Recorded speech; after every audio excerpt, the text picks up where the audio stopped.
Hey there, Saki here from Saki Tech, and in this video I'm going to show you how to bring up a secret menu on your iPhone 10 by triple pressing on your power button.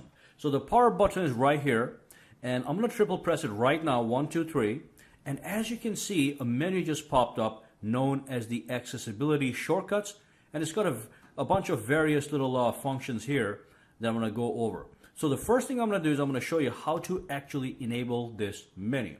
What you want to do is you want to go to the settings, then you want to go to general, and then you want to go to accessibility, and then scroll all the way to the bottom and you'll see something called accessibility shortcut. You tap on this thing and then simply enable all these functions. Now with that shortcut menu that just popped up earlier, I could have disabled some of the functions. It's going to be up to you to customize what you want to see. So if I triple press it right now, 1, 2, 3, it's going to bring up only 3 functions that I selected right here. I'm just going to keep all of them right now, except the switch control and the voiceover. Maybe we'll keep the zoom. And let's take a look at some of the things we can get done using this secret menu that pops right up. All right, so the first one is, let's triple tap it. You can tap on assistive touch, and it brings up the assistive touch button here that can float on the screen. If you tap on this button, you can have this button anywhere. Okay, if you tap this button, it expands and it gives you all these beautiful options. Options such as the ability to bring down notifications. Okay, so if you tap that, the notifications comes right down. And then if you tap it one more time, you can tap on the control center. That brings the control center. So instead of swiping down from the corner here, you can just tap this button and you can bring up the control center. All right. And you can do a lot more with this. Now, as you can see, you can even bring up Siri if you desire. Let me cancel that for a second. Tap it again, go to device. You get even more functionality. You can lock the screen, rotate the screen. You can actually bring the volume down or the volume up. You can mute the phone or unmute it. And you can even tap on more, and you get various options such as the ability to bring up the multitasking pane just by tapping this. Multitasking will come right up. Okay, again, let's go in here, go to more. You can emulate shaking your device. You can tap this one. It's going to take a screenshot. And of course, with this one, I'm going to go and let you play with it. But I'll show you one quick thing in regards to 1, 2, 3, the assistive touch, which is this thing right here. Now, by the way, if you want to disable this, you just tap this. It disappears. Okay. Now let's go to settings really quick. Let me go back out here to accessibility. Over here, go into assistive touch. From here, you can also enable this menu, the same thing we just did using that secret menu. What you can do with this menu here is you can customize it completely. So I can tap on this guy, and I can, as you can see, this is the radial menu that appears exactly as it is right here. But I can actually take things off. Keep just one thing if I wanted to, so I can pick all these different options. For example, I can have the screenshot here, click done. Let me click one more here, choose. Let's just tap home. So now I can have the same menu, but it only has 2 options. Okay, so you can do the same thing. You can do this customization with the assistive touch. So when you enable it from this menu, after triple tapping, it comes up exactly as you need it. So that's the first thing. Let's take a look at the second thing over here. Oops. Triple tap. Now if you double tap the power button, it brings up the Apple Pay. So make sure you triple tap it to bring this one up. Now this one actually inverts the colors, the color scheme on your entire phone. So if I tap this one, boom, you've got an inverted look on our phones. If you go to the menu, it's all black and white all the way through. It could get a little weird because when you go into your apps, everything is inverted. So what you want to do is, again, triple tap this, disable classic invert, and what you want to do is you can use the smart invert, which inverts some parts of your the color scheme, but it doesn't affect everything. So if I tap on smart invert, boom, we've got this one right here. If I do go to the menu, it's still black and white. As you can see, everything makes more sense. But if I do go to the clock, it retains its usual coloring scheme, which is black background and white text. This is what it should be looking like, as opposed to when you do a total inversion, everything gets inverted. Now let's press it one more time. Again, if you want to disable anything, you just tap this guy, it disables it. And let's take a look at the other two. 1, 2, 3. You have the color filters and you have reduce white point. So let's tap on color filter, see what happens. As you can see, it turns into a black and white display.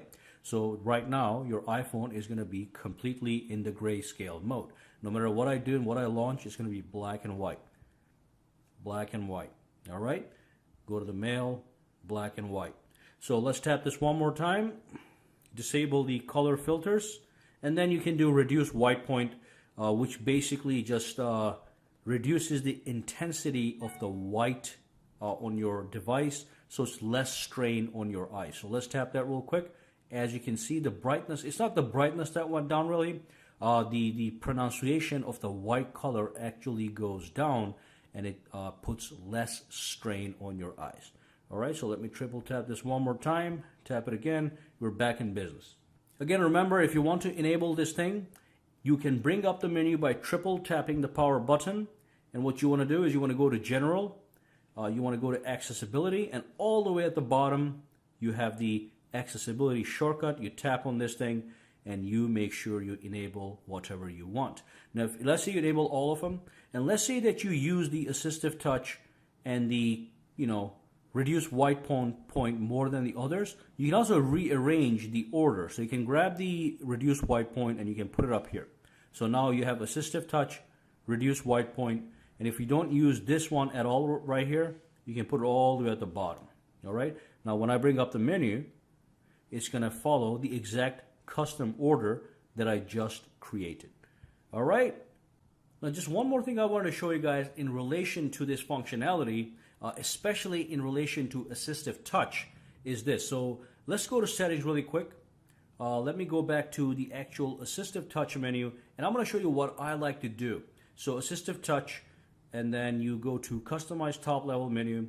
I like to take off everything and just assign one function to my Assistive Touch functionality. And in this case, I'm just going to use screenshot as an example. And here's what I like to do.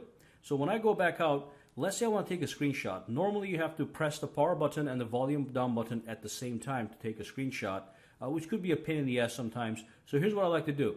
Quickly triple tap the button, bring up Assistive Touch, boom, you press it. When you assign one functionality to the Assistive Touch function, when you press it, it doesn't expand the menu, it just takes that screenshot, as you can see. So you can keep this button if you want anywhere on the screen and just assign one functionality to it. So if I press it again, it takes the screenshot, and if you tap on this, as you can see, the actual button does not appear on the screenshot. So clearly it's not as stupid as to put that actual button on your screenshot, because it wouldn't look normal. The other thing you can do is go to settings again. Let's tap on screenshot and tap on home. Now what you can do is you can use this as a home button, a standalone home button. So if I go to the calendar here, and if I just tap on this, it will take me back onto my home screen. And also if I double tap it, it acts as the home button that you find on all the other iPhones that actually have a physical home button. It can bring up the multitasking pane. And again, you can put this thing anywhere you want. But basically that's what I wanted to tell you guys. You can assign one single functionality to this guy, and then when you don't need it, you just triple tap it, this thing, and you make it go away. When you do want to use it, you can bring it back, keep it on as long as you want, and then let it go again. Alright, and that brings us to the end of the video. Make sure to subscribe to Saki Tech for more videos to come, and of course give this video a thumbs up. And if you do use Instagram, Twitter, or Facebook, make sure to follow me on all at Saki Tech Online. Have a fantastic day. If you have any questions, comments, concerns, just drop them down below. And by the way, if you are looking to buy a nice looking and protective case for your iPhone X, I do recommend this SpyGen case, which is the one I've been using throughout this video, and I use it on a daily basis for the iPhone X. The reason I like it is threefold. It's cheap, around $10. It is protective but not too bulky, and it offers a pretty nice design on the rear. I dropped the link down below for you to go check it out. So if you do like what you see, you can go grab one for yourself.